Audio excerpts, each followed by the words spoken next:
In today's video, I'm going to teach you how to draw and customize shapes with the shape tools. By the end, you'll know exactly how to pick the right shape tool, set it up correctly, draw it precisely where you want, and fine-tune the fill and outline so it looks clean and professional. First, let's choose a shape tool. Look to the toolbar and select the shape tool. A quick shortcut is the U key.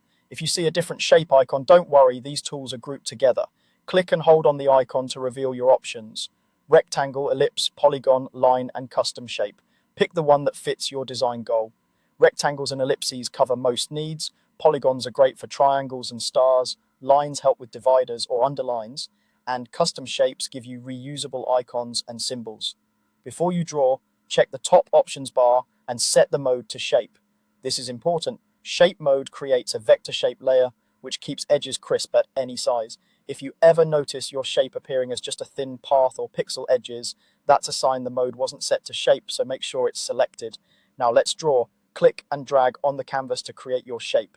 As you drag, you'll see it form in real time. If you want a perfect square or a perfect circle, hold the Shift key while you drag to lock the proportions. This is handy for icons, buttons, and precise layouts. If you need the shape to expand outward from a central point, hold the Alt key on Windows or Option on a Mac as you drag. That way, the center stays anchored and the shape grows evenly in all directions. You can also combine these modifiers to draw a perfectly proportioned shape from the center for fast, symmetrical placement. With the shape in place, adjust its appearance in the options bar, set the fill color to define the inside of the shape, and the stroke color to control the outline. Choose colors that contrast your background so the shape is easy to see.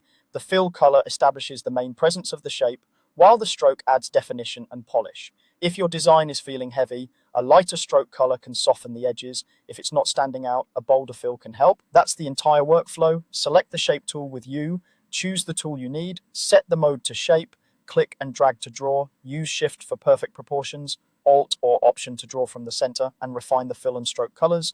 Practice these together and you'll create precise, professional